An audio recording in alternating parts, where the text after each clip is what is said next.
Hey, 151, this is Mr. Nelson. Instead of me teaching this lesson in class, I'll just teach it right now asynchronously. Uh, and you will take notes. I'll give you a document like this, and you'll fill in the notes, and that will be turned in so I can know that you did watch this video and you did pay attention to the lesson.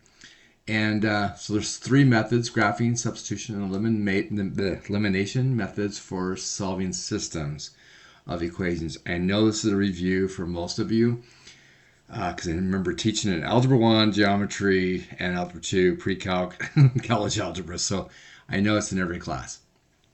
So typically we know we can use Desmos for this, but we're going to put that on hold for a second.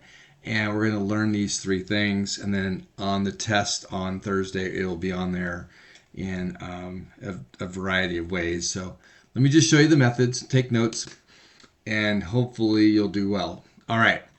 So first off, what is a system of equations? Well, that's plural, so it's definitely more than one line. So instead of just drawing one line, we're drawing two or more lines. We're going to keep it to just two.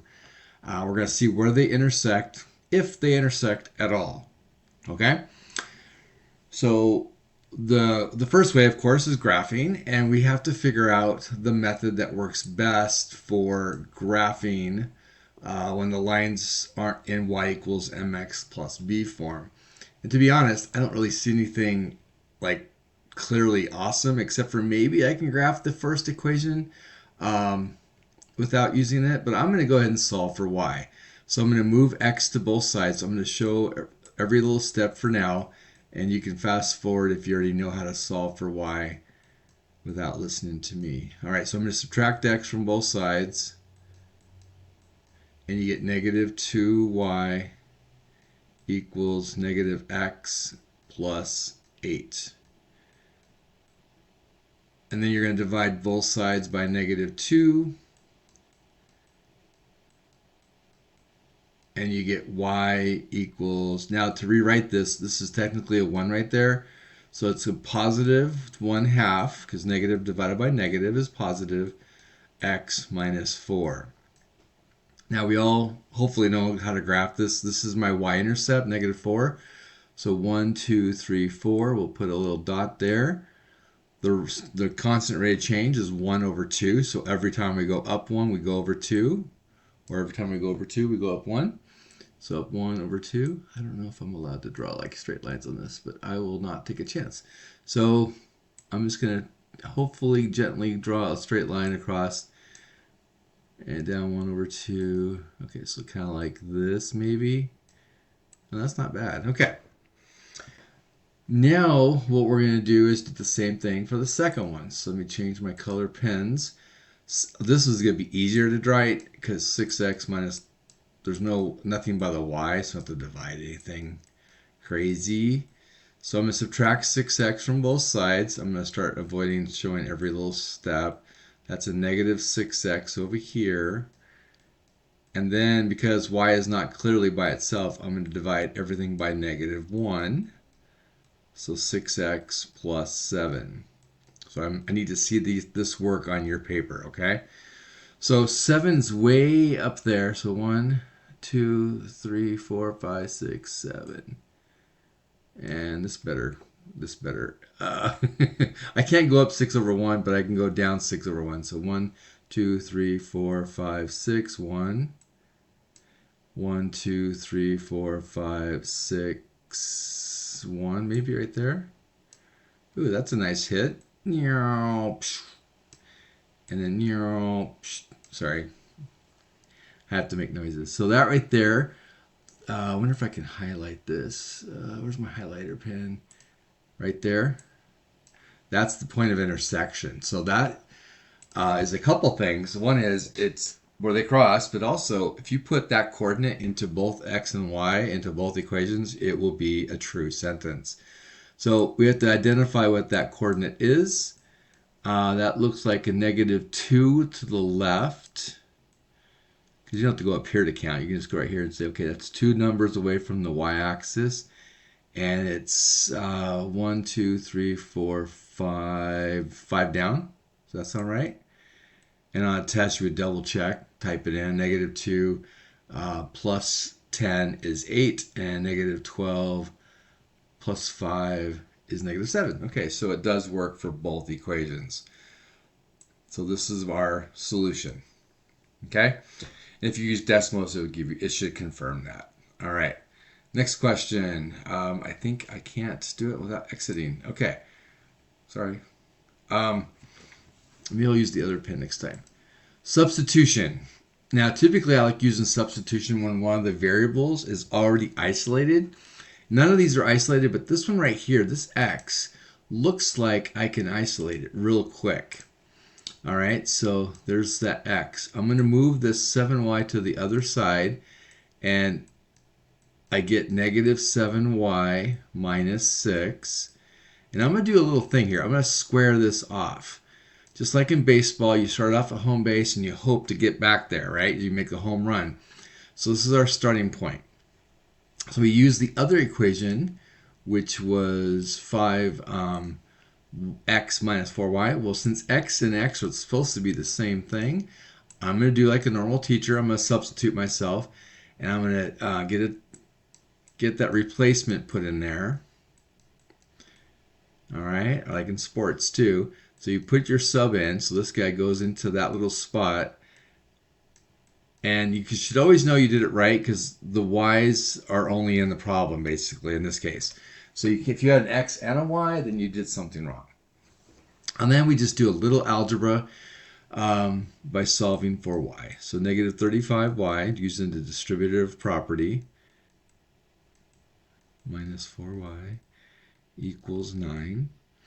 And then we get negative 39. I'm going to combine likable terms, this one and this one. Negative 39y.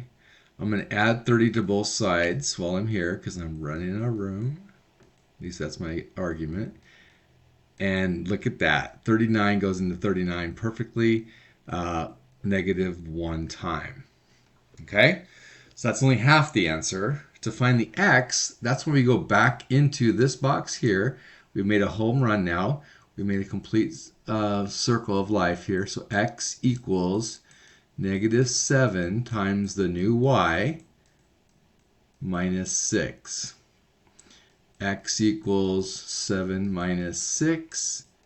So 1. My answer always is x, or the input first and the output second. All right, and if you put those back in, it should work. So substitution is a little more accurate, especially if the answers have fractions in them. The graphs don't really show up nicely with fractions. All right, and then you can always verify typing them into Desmos. And make sure your work and your answers match. All right, so the last one is elimination. I know a bunch of you like this one better. You want to make sure that the equations are lined up, so x's are on top of x's, so 3x and 8x are in the right positions. However, though, this y is on the other side, so he's offside. So you have to bring him over here and take the 10 back over here. So it'd be negative 14y equals negative 10. Okay, so it has to be in this order. ax plus by equals c is what they say. And negative 7y equals 34. And then you look to see if something can easily cancel either x or y.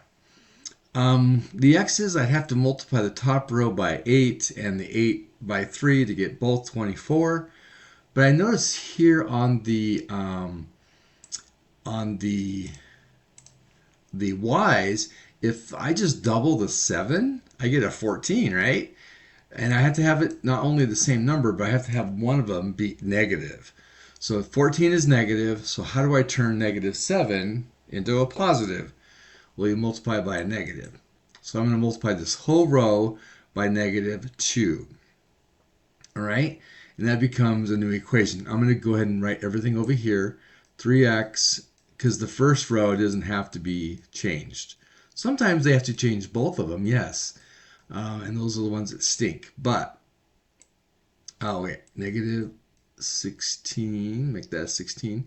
X minus positive 14y equals negative 68. So there are places you can make mistakes here, of course. Now we're going to add these two equations straight down. Okay, the x's get added up and you get negative 13x. These guys eliminate and you get negative 78. Divide both sides by negative 13 and you get 6. Now I don't have an x equals or whatever up here, so I'm just going to pick an equation. I'm going to pick the original one. I'm going to say 3 times 6 plus 10. I like that because they're both on the same side with no letters, equals 14y. Okay, that's 18 plus 10 is 28.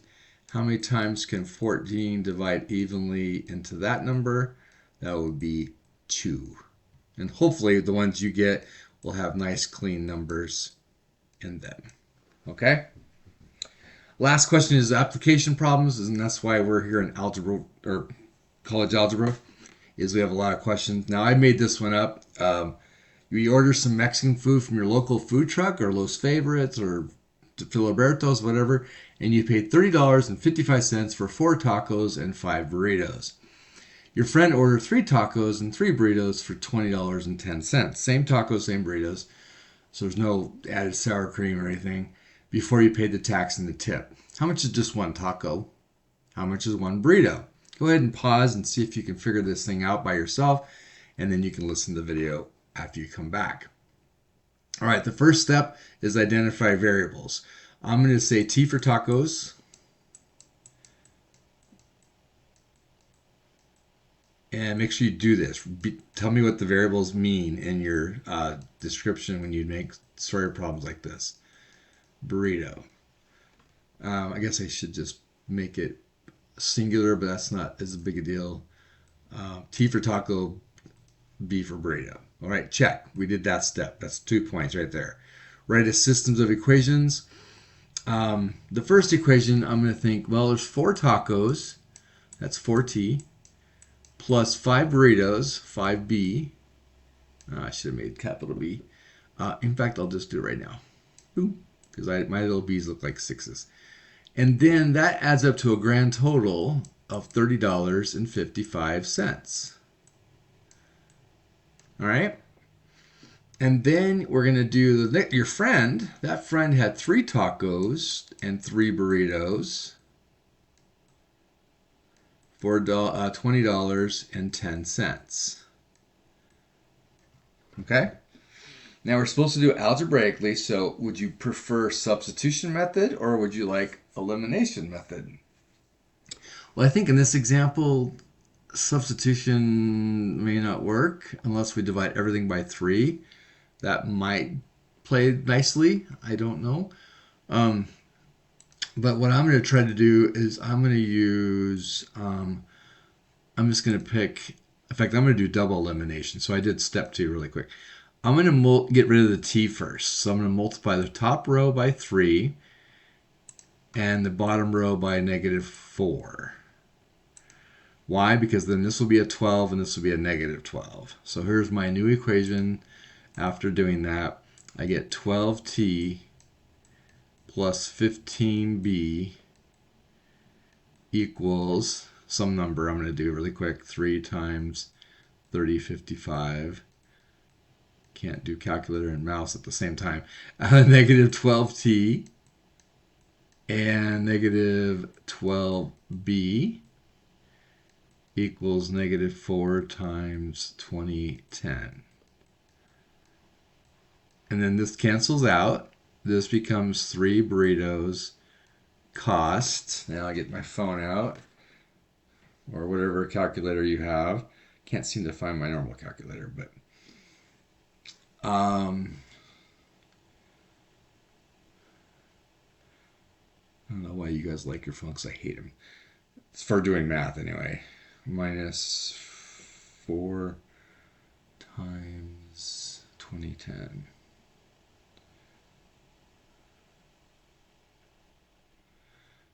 And that would be 1125. Okay. Double check my math. If I make a mistake, you can help me fix it later. But this is just, like I said, an example. All right. What's 1125 divided by 3? $3.75. So that's how much, what does that mean in the complete sentence form? Each burrito is costing $3.75. Now I plug it back into one of these equations, or if I like elimination really well, then I can go ahead and do it again. I'll use a different color to show what I'm going to do here. I'm going to use blue. So this time I'm going to multiply this row by 3, this row by -5, and I get positive 12 t plus 15. I coined it double elimination back in the day, so you do you. If you don't like this method and you want to just plug it back in, that's fine. So 3 times that number, and then negative 3, wait, that's -5.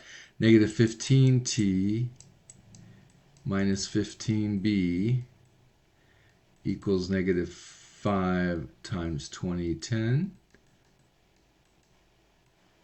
And that answer came out to be, I did this earlier. Did I write it down? I don't think so. It's -3t. And what's 3 times $30.55 minus $5 times $20.10? See if Google can do this. -885. So what's negative 885 divided by 3? 295. So my tacos are $2.95 each. My burritos are $3.75 each, and then you're done.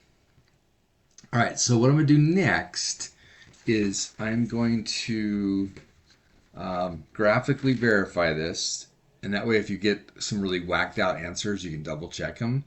So I'm going to type in 4x plus 5y equals 3055, and this might be the last thing I should be able to help you with.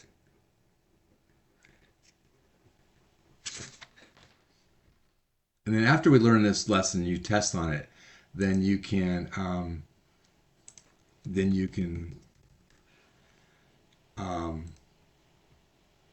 use this method after this from now on. Does that make sense? Like, you have to show me you can do it algebraically and graphically normally first before you can just use the technology. So 4x plus 5y equals $30 and I forgot what it was. 55 cents? 55 cents, yeah. And then that's that equation. And then the other one is 3x plus 3y equals $20.10. Okay, my fingers are all over the map, I guess. Okay, there we go. And then see where they cross. They are going to cross, hopefully at the right spot, if I did it right. I think I put 57 instead of 5. There we go. And then click it and stick it. There it is. First one's 295, the other one's 375. So that verifies my answer. So that's what systems do. So when we're doing other equations, kind of work it out. Okay, I gotta go. Hopefully this will help, and make sure you take these notes, fill them out, and then add I'm going to give you 4 problems, just exactly the same format. You do them yourself, and then submit that into Canvas. Okay, have a good day. Bye.